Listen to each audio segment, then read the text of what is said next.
هەروەها خۆشەویستەکانم یەک شتێکی تر هەیە ئەبێ ئاگامان لێی بێ زۆر گرنگە، ئەویش ئەوەیە ناوگۆڕینی ئەو مادە بێهۆشکەرانە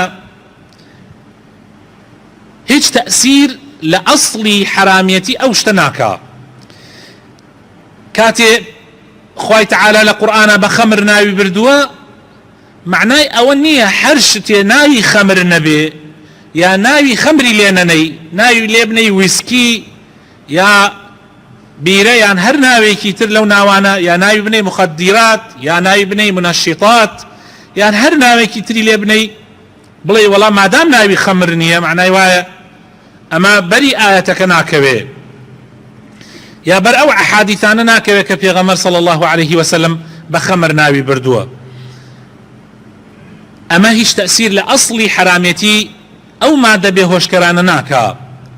پێغەمبەری خۆشەویستمان ئەفەرمێ صلی الله عليه وسلم لە حەدیثی ئەبو مالکی ئەشعریە، ئەفەرمێ گوێم لە پێغەمبەر بوو فرمووی صلی الله عليه وسلم ليشربن ناس من أمتي الخمر يسمونها بغير اسمها. خەڵکانێک لە ئومەتەکەم لە آخر زمانە دێن عەرەق بەکار دێنن ئەیخۆنەوە ناوێکی تری لێنن، ناوێکی تری لێنن. هەڕێک پێغەمبەر صلی الله عليه وسلم وەکو چۆن بڵێ لەگەڵمانە ژیاوە، ئەزانێ زمانێک دێ ناوی تری لێ ئەنرێ، ناوی لێ ئەنرێ مەشروباتی ڕوحی. سبحان الله، يعني ئەو مەشروبە پیسانە، ئەو مەشروبە شەیطانیانە ناوی لێ ئەنرێ مەشروباتی ڕوحی بۆ تەشجیعی خەڵک تا خەڵک هان بدەن بۆ ئەوە. لەبەرەوە خۆشەویستەکانم لە شەریعەتی ئیسلامە پێناسەی خەمر، تعریفی خەمر بەگشتی کراوە بە شێوەیەک ئەم شەریعەتە پێناسە و تعریفی خەمری کردووە کە ڕێگا بگرێ لەمانە هەر هەمووی. یعنی خەمرەکە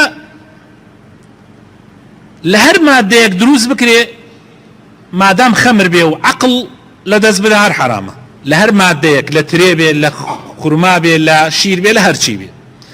پاشان بەکارهێنانەکەی، شێوازی بەکارهێنانەکەی بەس خواردنەوە نییە، بۆنکردن بەکارهێنانی وەکو حەب، وەکو دەرزی هیچ فەرقێکی نییە، هەمووی هەر مادام ئینسان بێهۆشەکە هیچ فەرقی نییە. پاشان ناوەکەشی گۆڕینی ناوەکەشی تەئسیر ناکات.